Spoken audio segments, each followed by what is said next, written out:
Eh bien bonjour à toutes et à tous, c'est Landolf. Aujourd'hui on se retrouve donc pour l'épisode 01 de faire son bot Discord. Aujourd'hui on va apprendre à initialiser le bot Discord et à faire un premier événement tout simple pour le bot Discord. Donc évidemment nous utilisons la version Discord.js v14. Donc tout d'abord un bot Discord ne serait rien sans un bot Discord. Donc je vous invite à aller sur le Discord développeur portal. Une fois ceci fait et connecté, vous pouvez aller dans New Application. Vous entrez le nom de l'application en question, on va l'appeler Tuto. Vous acceptez bien évidemment donc les conditions de Discord au sujet du développement. Vous pouvez mettre une image ou une description. Ici, nous n'en mettrons pas. On va créer un bot, juste ici, donc dans l'onglet bot. Add a bot, yes. Ici, vous allez avoir accès au token, on verra plus tard. Ici, je vous recommande de tout activer, ça va nous permettre de faire énormément de choses avec le bot. Donc ici, en fait, vous allez pouvoir avoir votre token, il suffit de reset le token pour y avoir accès. Ici, j'ai déjà un bot préconfiguré sur mon Discord de développement, donc je n'ai pas besoin de le faire. Ensuite, on va dans l'onglet On Host 2 URL Generator. Ici, on va concerner donc notre bot et on va prendre aussi Applications Command. Ceci nous permettra de créer des commandes pour l'application de manière distincte, c'est-à-dire qu'on va pouvoir faire des /clear avec le /command builder. Ici au niveau des permissions, on va mettre administrator, mais vous pouvez changer au gré de vos envies. Ensuite, juste ici, vous avez un lien Discord qui vous permet donc de envoyer le bot sur votre serveur Discord que vous souhaitez. Donc vous pouvez sélectionner. Ici, on va pas le faire puisqu'on a déjà un bot assigné à cette tâche.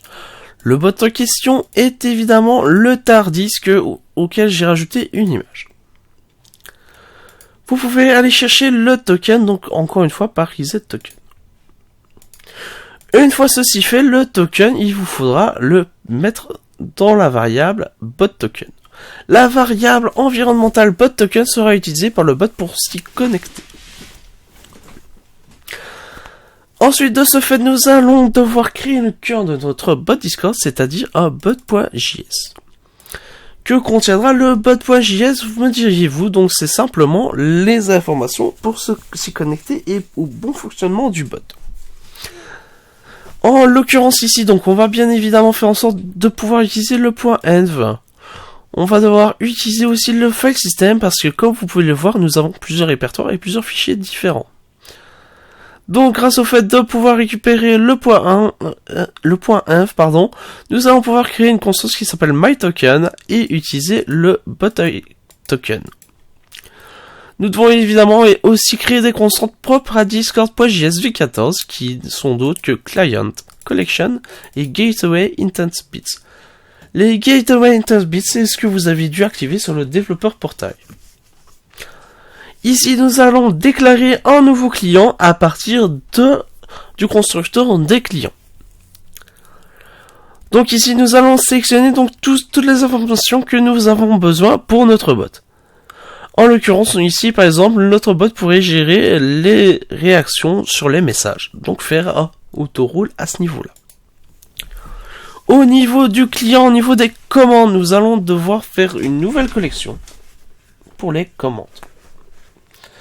Ainsi que donc, ici, pour le client array, on fait en sorte de définir un array illimité. Et vide. Ensuite, nous allons devoir parcourir donc le répertoire function pour tout ce qui est handler. En effet, donc les handlers, aka les sous-routines, vont nous permettre de gérer tout ce qui est événement sur le serveur Discord ou bien les commandes. Ici, une fois ceci fait, donc que tous les fichiers ont bien été vérifiés, que tous les répertoires aussi, nous allons pouvoir faire en sorte de lancer la sous-routine d'événements. Ainsi que d'évidemment ce login au serveur Discord. À savoir que la nomenclature d'N est optionnelle, c'est juste que mon IDE m'envoie péter si je l'enlève. Donc une fois ceci fait, il nous faut la sous-routine d'événement qui est celle-ci. La sous-routine d'événement est comme ceci, un peu le bordel, mais il faut savoir simplement que vous allez en fait check tous les événements possibles et inimaginables dans le répertoire événements clients. À savoir que du coup tout ce qui est événement doit avoir un nom propre à la documentation de Discord. Ce n'est pas pour rien que ici donc mon événement s'appelle ready.js. En l'occurrence ici, ben voilà, ça ne fait que checker ceci et après l'exécuter de manière asynchrone. De manière asynchrone, j'ai été un peu trop vite puisque c'est dans les événements en l'occurrence qu'on va faire l'exécution asynchrone. Donc qu'est-ce que ça contient? Par exemple un événement ici, ça contient toujours une base, un module.export égale ouvrir les accolades, un nom qui est le même, et j'insiste bien là-dessus, le même que le fichier, et ensuite une exécution asynchrone pour le client, donc le bot.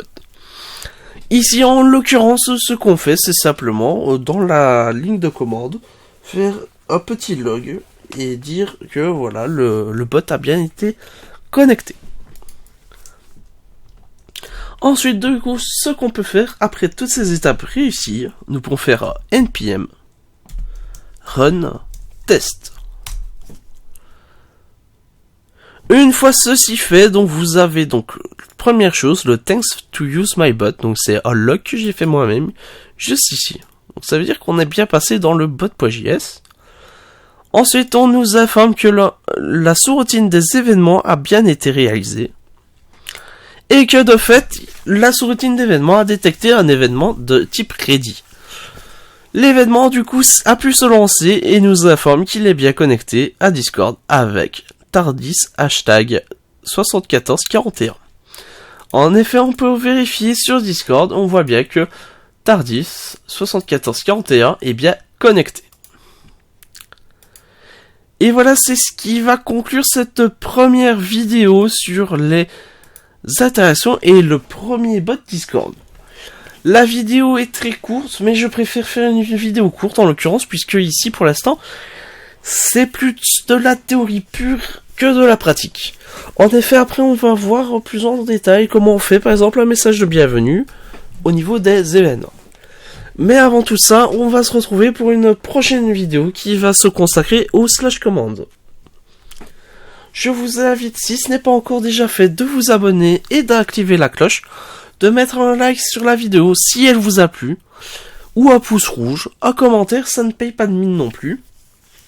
N'oubliez pas aussi de rejoindre le Discord de la chaîne YouTube, ainsi que le GitHub avec tous les codes que vous verrez ici en vidéo. N'hésitez pas à me donner votre avis sur le fonctionnement des premières vidéos qui n'est autre que vous montrer ce qu'il faut faire et un peu d'explication tout de même. Si vous souhaitez que je rentre dans le détail des sous-routines d'événements, je peux le faire, mais la vidéo risque d'être assez longue. Je vous souhaite de ce pas une bonne soirée, une bonne journée, tout dépendra de quand vous regardez la vidéo. Merci encore et à la prochaine!